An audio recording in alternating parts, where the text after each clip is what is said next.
Hello guys, welcome to my channel JL Tamil teller. இன்னைக்கு நாம இது வரைக்கும் பார்த்துட்டு இருந்த ட்ராமாவோட செகண்ட் பார்ட்டை தான் பார்க்க போறோம். வாங்க ட்ராமாக்குள்ள போலாம். ட்ராமாக்கு ஓப்பனிங் சீன்ல நம்ம ஹீரோயினோட போட்டோவை வச்சுட்டு நம்ம ஹீரோவா இவனை எப்படியாச்சும் தேடி கண்டுபிடிக்கணும்னு சொல்லி அவர் கீழே ஒர்க் பண்ற அந்த பர்சன்ட்ட சொல்லிட்டு இருக்காங்க. அப்படியே நமக்கு நம்ம ஹீரோயினை தான் காட்டுறாங்க. அவங்க அம்மா கடன் வாங்கின அந்த பர்சன்ட்ட வந்து அவங்க இது வரைக்கும் சேர்த்து வச்சிருந்த அந்த பணத்தை கொடுக்குறாரு. ஆனா அவரோ அந்த பணம் எல்லாம் தனக்கு போதாது. செட்டில் பண்றேன்னா ஃபுல் அமௌண்ட்டை இன்னைக்கு செட்டில் பண்ண, அப்படி இல்லாட்டி நீ என் வீட்டுக்கு ஆசை நாயகியாவான்னு சொல்லி நம்ம ஹீரோயின்ட்ட சொல்றாங்க. இதை கேட்டு நம்ம ஹீரோயின் ரொம்பவுமே டென்ஷனாக அந்த இடத்த விட்டு நடந்து போகிறாங்க. அப்படி நம்ம ஹீரோயின் வெளியே போய் கொண்டிருக்க நேரம் அவங்க கொண்டு வந்த அந்த காசு பைய ஒருத்தர் நம்ம ஹீரோயின் கையிலேருந்து பறிச்சுட்டு போகிறாங்க. நம்ம ஹீரோயின் அவரை பின்தொடர்ந்து போகிற நேரம் அவர் நம்ம ஹீரோயினை அட்டாக் பண்ணுறாரு. அப்போ நம்ம ஹீரோயினை அவர்கிட்ட காப்பாற்றுற இவர் தான் நம்ம ட்ராமாவோட செகண்ட் ஹீரோ. இவர் வந்து செம்மையாகவே அவங்களோட ஃபைட் பண்ணி நம்ம ஹீரோயினை அந்த இடத்துலேருந்து காப்பாற்றி விடுவார். அப்போ நம்ம ஹீரோயின் ரொம்பவுமே தேங்க்ஸ்ன்னு சொல்லி அவர்கிட்ட சொல்லுவாங்க. அப்போ நம்ம செகண்ட் ஹீரோ கவனமாக நீ இந்த இடத்த விட்டு போன்னு சொல்லிட்டு அவர் போயிடுவார்.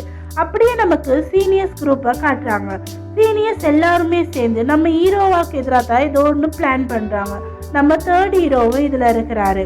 இவங்க எல்லாருமே சேர்ந்து அப்படி என்னதான் நம்ம ஹீரோக்கு எதிராக பிளான் பண்ணுறாங்களோன்னு நமக்கு தெரியலை. அப்படியே கட் பண்ண நம்ம ஹீரோயின் அவங்க ஓனர்கிட்ட வந்து நிறைய காசு வர மாதிரி ஒரு வேலை சொல்லுங்கன்னு கேட்குறாரு. அவரும் ஏதோ ஒன்று நம்ம ஹீரோயின்கிட்ட சொல்கிறாங்க. அடுத்த சீன்லேயே நம்ம தேர்ட் ஹீரோ நம்ம ஹீரோவாவை கூப்பிட்டு நீ தேடிக்கொண்டிருக்க பையன் எங்கே இருக்கான்னு எனக்கு தெரியும்னு சொல்கிறாங்க. இதை கேட்டு நம்ம ஹீரோவாவும் அதிர்ச்சி அடையும் நேரம் நான் சொல்கிற இடத்துக்கு போ, அந்த பையன் கிடைப்பான்னு சொல்கிறாங்க. அப்படியே நம்ம ஹீரோயினை காட்டுறாங்க. அவங்க நடுக்காட்டில் கொட்டுற மலையில் ஒரு புக்கை கையில் எடுத்துக்கொண்டு வர்ற மாதிரி நமக்கு காட்டுறாங்க. அவங்க அப்படி எங்கே வந்திருக்காங்கன்னு சொன்னால் இந்த சீனியர்ஸ் குரூப் எல்லாம் பிளான் பண்ணி தான் நம்ம ஹீரோயினையும் ஹீரோவாவையும் சிக்க வைக்கிறதுக்காக இப்படி ஒரு வேலை பார்த்துருக்காங்க. என்னன்னா நம்ம ஹீரோயின் கையில் கொடுத்து அனுப்பியிருக்கிறது ஒரு இராணுவ ரகசியம் இருக்கிற புத்தகம். அந்த இடத்துக்கு நம்ம ஹீரோவாவோ ஹீரோயின் இங்கே தான் இருக்காங்கன்னு சொல்லி அனுப்பி விட்டுருக்காங்க. நம்ம ஹீரோயின் ஹீரோவாவை பார்த்தோன்னே அந்த இடத்த விட்டு ஓடுறாங்க. நம்ம ஹீரோயின் கையை பிடிச்சி ஏதோ பேச வரத்துக்குள்ள அந்த இடத்துக்கு சோல்ஜர்ஸ் எல்லாம் வந்துடுவாங்க. அதை பார்த்து நம்ம ஹீரோயினும் ஹீரோவாவும் அந்த இடத்த விட்டு ஓடி ஒரு கல்லு கீழே மறைவாக உட்காந்துருப்பாங்க. சோல்ஜர்ஸும் அவங்க தேடி பார்த்து எங்கேயுமே அவங்க இல்லைன்னு தெரிஞ்சோன்னா அந்த இடத்த விட்டு போயிடுவாங்க. அப்படியே கட் பண்ணி நம்மளோட சீனியர்ஸை தான் காட்டுறாங்க. நம்ம சீனியர்ஸு இன்னைக்கு எப்படியாச்சும் நம்ம ஹீரோவா இதில் மாட்டிடுவான்னு சொல்லி பேசிக்கொண்டிருக்காங்க. அப்போ நம்ம ஹீரோவாவை பார்த்து ஏன் இப்படி பண்ணன்னு கேட்குறேன். நம்ம ஹீரோவா உனக்கு இந்த மாதிரி வேலையெல்லாம் செய்கிறத விட்டுட்டு நீ வந்து நம்மளோட காலேஜில் இன்டர்ன் எக்ஸாமு எழுதலாம் தானேன்னு சொல்கிறாங்க. அதுக்கு நம்ம ஹீரோயின் இப்படி வேலை செஞ்சால் எனக்கு காசு கிடைக்கும், இன்டர்ன் எக்ஸாம் எழுதுனா ஒன்றுமே கிடைக்காதுன்னு சொல்லி கோவமாக நம்ம ஹீரோவோட சண்டை பிடிச்சிட்டு அப்படியே நம்ம ஹீரோயின் அவங்க ஓனரை பார்த்து இன்னொரு வேலை வந்தால் சொல்லுங்கன்னு சொல்லி கேட்டுக்கொண்டிருக்காங்க. அப்படியே கட் பண்ணி நம்ம ஹீரோயினோட வீட்டில் வந்து அந்த கடன்காரன் நம்ம ஹீரோயினை கூட்டி போய் பார்த்தா தான் தெரியுது அது நம்ம ஹீரோயினில் அவங்களோட பிரதர். அப்படியே நம்ம ஹீரோயின் அப்போ எங்கே தான் போயிருக்காங்கன்னு சொல்லி பார்த்தா அவங்க இன்னொருத்தர் நேமில் இன்டர்ன் எக்ஸாம் எழுதுறதுக்காக வந்து உட்காந்துருக்காங்க. ஃபஸ்ட்டு நம்ம ஹீரோயின் செஞ்ச குளறுபடியான வேலையினால இப்போ இன்டர்ன் எக்ஸாமை மேல்பார்வையை பார்க்க போகிறது நம்ம அரசர். அந்த இடத்துல நம்ம ஹீரோவோட குரலை கேட்டுட்டு யார் இதுன்னு சொல்லி திரும்பி பார்க்குற நேரம் நம்ம ஹீரோ சொல்லியிருக்காங்க நீ யாருக்காகவுமே எக்ஸாம் எழுத வரல, இங்கே ஓம் பேரில் தான் நீ எக்ஸாம் எழுத போகிற நம்ம ஹீரோயினை பார்த்து சொல்கிறாங்க. அதை கேட்டு நம்ம ஹீரோயின் அதிர்ச்சியாகவே என்ன சொல்கிறீங்கன்னு கேட்குறாரு. ஆமாம், நீ ஓன் நேமில் இன்னைக்கு இன்டர்ன் எக்ஸாம் எழுத போகிற, எப்படியாச்சும் நீ காலேஜுக்குள்ளே செலக்ட் ஆக போகிறேன்னு சொன்னோம். நம்ம ஹீரோயின் கடுப்புலேயே அந்த எக்ஸாமையே எழுதி ஒரு வழியாக முடிக்கிறாங்க. அப்படியே கட் பண்ணால் நமக்கு வாசலில் காட்டுறாங்க. காவலாளி கதவை முடிட்டு இன்னைக்கு அரசர் உங்கள் எக்ஸாம் பேப்பரை திருத்தி இன்னைக்கே உங்களுக்கு மார்க்ஸ் தர போகிறாருன்னு சொல்கிறாங்க. அப்படியே கட் பண்ணால் அரசர் எல்லாரும் ஃபர்ஸ்ட் நம்ம அரசர் நம்ம ஹீரோயின் நேமை சொல்லி தான் கூப்பிடுறாங்க. அப்படி கூப்பிட்டு இன்னைக்கு நான் அவங்க எல்லாருக்குமே எழுத கொடுத்த கேள்வி என்னன்னு கேட்குறாங்க. அதுக்கு நம்ம ஹீரோயின் நாலேஜும் குட் பிஹேவியரும் ஒரு சோல்ஜருக்கு எப்படி இம்பார்ட்டன்ஸ் தருதுன்னு சொல்லி தான் நீங்கள் கொஸ்டின் கேட்டீங்கன்னு சொல்கிறாங்க. அப்போ நம்ம கிங் அதுக்கு நீ என்ன ஆன்சர் எழுதுனன்னு கேட்குற நேரம் மெமரி பவர் என்னோட டேலண்ட், ஆனால் ஃபர்ஸ்ட்டு நான் இந்த இடத்துக்கு ஃபோர்ஜரியாக எக்ஸாம் எழுத வந்தவன், அதனால ஒரு சோல்ஜர் ஆகிற அளவுக்கு தகுதி எனக்கு இல்லைன்னு சொல்லிட்டு கிங் கிட்ட சொல்கிறாங்க. அப்போ கிங் உடனே இங்கே ஃபோர்ஜரி பண்ணுறதுக்காண்டி கூட்டிகிட்டு வந்த நபர் யாருன்னு கேட்குறாங்க. அப்போ நம்ம ஹீரோயின் அதை சொல்கிறதுக்கு ரொம்பவுமே தயங்குறாங்க.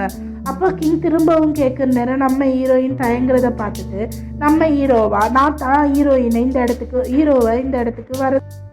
அப்போ கிங் கேட்பாரு, இங்கே இருக்க எக்ஸாம் பேப்பர்லேயே உன்னோட எக்ஸாம் பேப்பர் தான் ரொம்பவுமே சூப்பராக இருக்குது, அப்புறம் நீ ஏன் உனக்கு பதிலாக எக்ஸாம் எழுத இவனை இந்த இடத்துக்கு வர சொன்னேன்னு கிங் கேட்குறேன் நம்ம ஹீரோவாக சொல்லுவாங்க. நான் இவன்கிட்ட ஃபஸ்ட்டு எக்ஸாம் எழுதவான்னு கூப்பிட்ட நிறைவே சொன்னான், என் குடும்பம் இருக்க சுச்சுவேஷனில் வேலைக்கு போகிறது தான் எனக்கு பெருசு, நான் இந்த காலேஜில் என்ட்ரன் எக்ஸாம் எழுத வரமாட்டேன்னு சொன்னான், அதனால தான் நான் இப்படி பிளான் பண்ணி இவனை இந்த இடத்துக்கு கூட்டிகிட்டு வந்தேன்னு சொன்னார். அதை கேட்ட கிங், நீ செஞ்சது ஒரு நல்ல காரியம்தான், இவனோட எக்ஸாம் ஆன்சர் ரொம்பவுமே ஆனஸ்டாக இருக்குது, அதனால நானே அவங்க 2 பேரையும் இந்த காலேஜுக்கு செலக்ட் பண்ணுறேன்னு சொல்கிறாங்க. அதை கேட்டு நம்ம ஹீரோவுக்கா செம்ம ஹாப்பி. ஆனால் நம்ம ஹீரோயினுக்கு சுத்தமாக இந்த விஷயம் பிடிக்கல. வெளியே போன நம்ம ஹீரோவோட சண்டை போட்டு அந்த இடத்த விட்டு வெளியே போயிடுவாங்க. அப்போ நம்ம ஹீரோயின் அங்கே இருந்துங்க அந்த கடனாளிக்கு கொடுக்க வேண்டிய ஃபுல் அமௌண்ட்டை எடுத்து டேபிளில் வைப்பாங்க. அப்போ நம்ம ஹீரோயின், இவ்வளோ பணம் உனக்கு எப்படி, அதுவும் நீ எனக்கு இதை சும்மா தரியான்னு கேட்டு நம்ம ஓனரை மிரட்டுனர். நம்ம ஓனர் சொல்ல, நீ இத்தனை நாள் வரைக்கும் என்கிட்ட ரொம்பவுமே உண்மையாக வேலை செஞ்சனால நான் இந்த அமௌண்ட்டை உனக்கு தாரேன்னு சொல்லுவாங்க. இதை கேட்டு நம்ம ஹீரோயினா சரி சொல்லிட்டு அந்த பணத்தை வாங்கிடுவாங்க. அப்படியே நம்ம ஹீரோவாக்கிட்ட அவர்கிட்ட வேலை செய்கிற அந்த பர்சன், நான் அந்த பணத்தை அந்த ஓனர்கிட்ட கொடுத்துட்டேன், எந்தவித சந்தேகமே இல்லாமல் அவர்கிட்ட சேர்த்துருவாங்கன்னு சொல்கிறாங்க. இப்படி பார்த்தா நம்ம ஹீரோவோட வேலை தான் இதெல்லாம். அடுத்த சீன்லேயே நம்ம ஹீரோயின் அவங்களோட பிரதரை போயிட்டு அந்த காசை கொடுத்து மீட்டெடுக்கிற மாதிரி நமக்கு காட்டுறாங்க. அப்படியே கட் பண்ணால் நம்ம ஹீரோயின் அந்த காலேஜுக்குள்ளே வராங்க. அந்த காலேஜை பார்த்து அவங்களுக்கு ரொம்பவுமே ஹாப்பி. அப்போ தான் போய் பார்க்குறாங்க, அங்கே நேம் போர்டில் எல்லாருக்குமே ரூம் பிரித்து எழுதியிருக்காங்க. நம்ம ஹீரோயினோட இன்னும் 2 பாய்ஸ் ஸ்டே பண்ண போகிறாங்கன்னு சொல்லி அங்கே எழுதியிருக்கு. அப்போ நம்ம ஹீரோயின் அதை பார்த்து பயந்துட்டுருக்குன்னு நம்ம 3rd ஹீரோ வந்து, அது ஒன்றும் பயப்படாது, அந்த 2 பேருமே நீ இருக்கிற ரூமுக்கு வர மாட்டாங்க, நீ தனியாக தான் இருப்பேன்னு சொல்லி நம்ம ஹீரோயினும் அப்படின்னா நன்றின்னு சொல்லிட்டு அவங்களோட பேரை சொல்லி அவங்கள இன்ட்ரோ பண்ணுறாங்க. அப்போ நம்ம 3rd ஹீரோ நம்ம ஹீரோயினை கட்டிப்பிடிச்சி, ஆமாம் நீயே இவ்வளோ பயப்படுற பாய்ஸோட ஸ்டே பண்ணன்னு சொல்லி கேட்குறேன். நம்ம ஹீரோயின் அதெல்லாம் ஒன்றும் இல்லைன்னு சொல்லிட்டு அந்த இடத்த விட்டு மழுப்பி ஓடிடுறாங்க. அப்படியே கட் பண்ணால் நம்ம சீனியர்ஸ் குரூப் எல்லாம் இப்போ வந்த ஃப்ரெஷருக்கு வெல்கம் செரமனி ஒன்று பண்ணுறாங்க. அப்போது ஒரு விடுகதையை ஒவ்வொருத்தவங்க கையிலையும் கொடுத்துட்டு, இந்த விடுகதையை இன்றைக்கி நைட் 9 மணிக்குள்ளே நீங்கள் சால்வ் பண்ணி ஆன்சர் எனக்கு சொல்லணும், அப்படி இல்லாட்டி உங்களுக்கு நல்ல தண்டனை நான் கொடுப்பேன்னு சொல்கிறாங்க. இதை பார்த்துட்டு நம்ம ஹீரோயின் அப்படியே என்னதான் விடுகதைன்னு சொல்லி அதை ரீட் பண்ணிக்கிட்டே போகிற நேரம் நம்ம ஹீரோயின் அதை கண்டுபிடிச்சிட்டாங்க.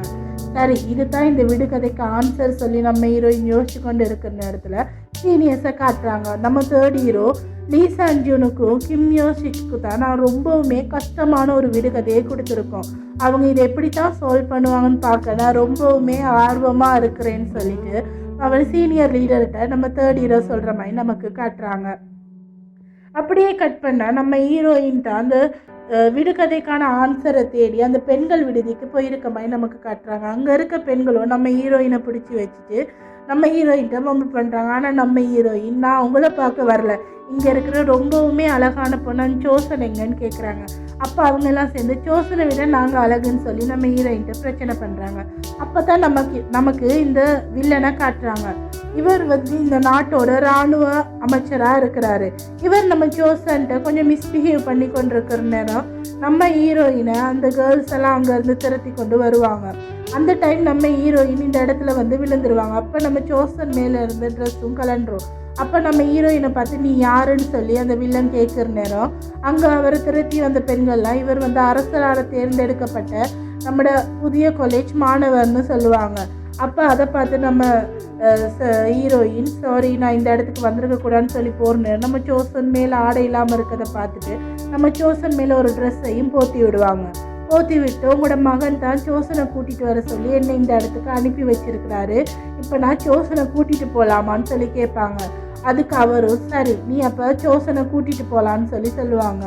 அப்போ நம்ம ஹீரோயின் அந்த ஜோசனையும் கூட்டி கொண்டு வெளியே வார மாதிரி நமக்கு காலையில் ஜோசன் அவங்ககிட்ட நன்றி சொல்லலாம். அப்போ நம்ம ஹீரோயின் பொறுக்கினாய் எவ்வளோ கேடு கட்டவனாக இருப்பான்னு சொல்லி அந்த அமைச்சரை தான் கழுவி ஊற்றுறாங்க. அதை பார்த்து ஜோசன் சிரிப்பாங்க.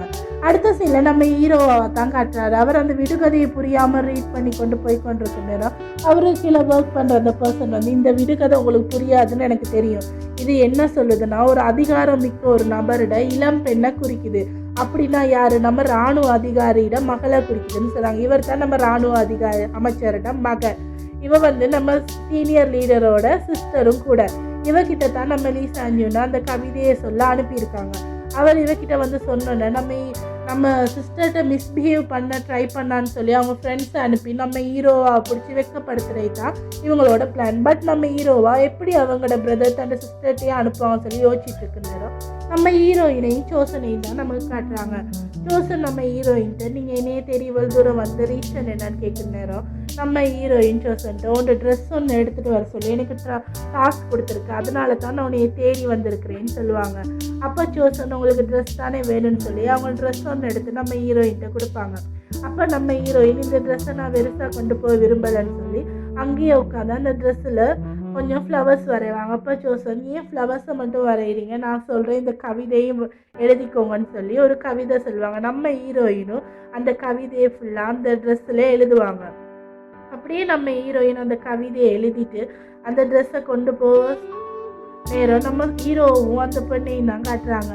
அந்த சிஸ்டருக்கு நம்ம ஹீரோயினை பார்த்தோன்னே அந்த சிஸ்டருக்கு நம்ம ஹீரோவாவை பார்த்தோன்னே ரொம்பவுமே பிடிச்சிரும்.